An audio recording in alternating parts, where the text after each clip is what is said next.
Welcome back to the car. We are here at the gas station and we're here working on these markets. So let's discuss things. And I want to discuss things a little differently than I have in the past few videos, because in the past few videos, I've been sharing with you my view and my bearish view and my explanations for that bearish view. But today I am getting catalysts that could potentially work against that. And I want to discuss these ideas and see if it is really something that might truly be bullish for markets.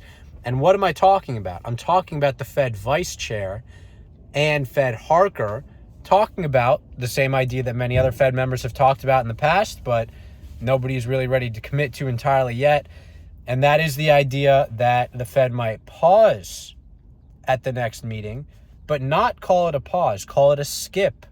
That they're going to skip this meeting and they're going to stay in the hiking cycle. They're going to stay in QT, but they're just going to skip and allow markets to chill out for a little bit so they don't cause any sort of significant additional banking stress beyond the banks that are already teetering and have tons of commercial real estate exposure, etc. So I think that there's a little bit more nuance to this that they aren't talking about. We are about to experience something meaningful for the bond market, which is a very important market. We've discussed in the past, most important market in all assets. And Rick Rieder, CIO at BlackRock, just today ringing the closing bell of the New York Stock Exchange, because he's establishing a bond ETF. He was asked this question on CNBC: do you think the Treasury issuance that's coming is a negative? Let's not forget, he's unveiling a bond ETF today. He has every reason to talk about the positives that will prove to be strong for bonds. And he says, no, it's not so positive for bonds to see this. This is a BlackRock CIO. I don't think he got there, being an idiot, essentially.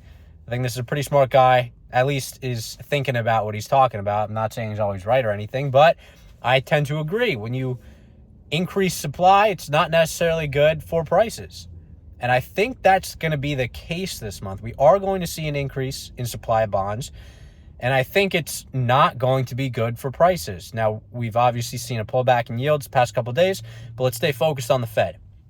So the Fed is confronted with a multitude of issues right now. They are dealing with regards to just this. They are dealing with a big Treasury issuance, fresh off a debt ceiling, $300 billion in a month, I believe. That's a lot of money, okay? That's a lot of money, liquidity being taken off the sidelines. That's a lot of capital that would potentially have to leave banks because banks would be buying some of this debt. And that's going on. And if that's going on and the Fed themselves are going to continue to run off the balance sheet, let's not forget, the Fed is selling securities into the market. At the very least, they aren't doing that. They're not buying securities like they have the past several years. And they are letting securities mature. But they are also selling securities off the balance sheet. That's part of the process here. So to see the Treasury issuance, additional QT, and a rate hike, that's a lot for the market to handle. So I get the notion and I get the reasoning behind wanting to skip. Am I excited about that as a bear? No, I'm not. But I understand it. And it's not necessarily changing my bearish opinion, because I think interest rates will continue to push up. I think the Treasury issuance will have an effect, but the Fed is trying to not overwhelm the market is how I view this. And I think they're going to still hike. We also had Blackstone CEO today, Larry Fink, say he thinks 2 to 4 additional hikes is likely, and he's leaning more on the side of 2. I believe that. I think he's spot on with that. I'm leaning more on the side of 2 as well, but I think they could go as high as 6%. I think that is possible, but we need to, in order for that to happen, core inflation has to stay sticky through the next several rate hikes. And, it's possible that happens, but we can't determine that one way or the other. So right now, we've been thinking pause, pivot. No. Why haven't we been getting that? We haven't been getting that because core inflation has been staying hot. And Dallas Fed trim mean inflation has been staying hot. So those things might stay the course until interest rates go up because, Bowman today, Michelle Bowman, talked about the strength in housing being a problem, and they need to see housing weaken. They directly discussed housing today. So we need to see housing weaken. I think these are big things that are very important, housing weakening. And I think rates are going higher and the economy is going to weaken. We saw that Dallas Fed manufacturing data yesterday. That was weak. Jobs data, people might want to point, this is a very important thing, okay? People might want to point to jobs data being strong as a sign that the economy is strong. Yes, all else equal, an economy with more jobs open is better than an economy with less jobs open. However, it's not all else equal. We're experiencing productivity declines that we haven't seen in 75 years. So jobs are open because labor isn't as productive. So we got a problem there because you can actually have a recession with low unemployment if production's low. Let's not forget, what is a recession? It's a decline in gross domestic product, the productivity of the United States.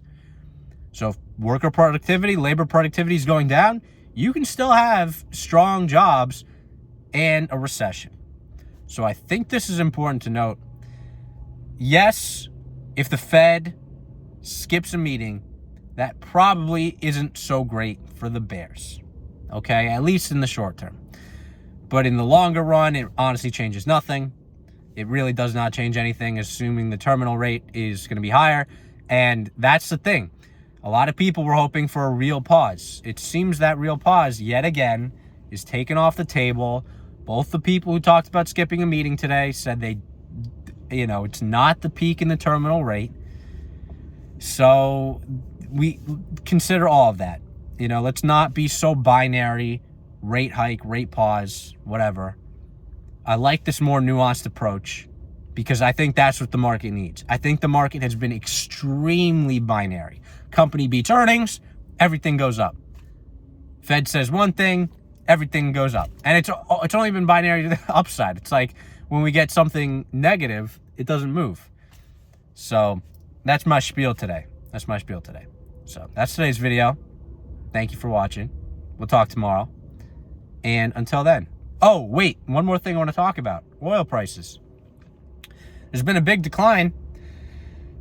People have been saying, Russia's increasing production like crazy. They're going to keep increasing production.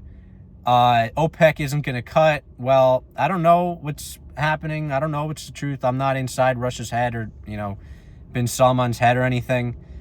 But what I do know is they banned media from attending the OPEC meeting. So I think everyone's just got to relax. Understand that consumption this year is higher than consumption last year. OPEC is cut. SPR is ending. Yes, U.S. production is up, but it's not up by that much. And our inventories are declining quite a lot. So I think our situation is very tight. And I think the oil market's going to be strong. So these companies, they're producing tremendous cash. They have tremendous cash. They pay tremendous dividends. I think this is a space to be in a market that's very expensive. That's just my read on it. So it needs patience. These markets are very volatile, but they're also very predictable.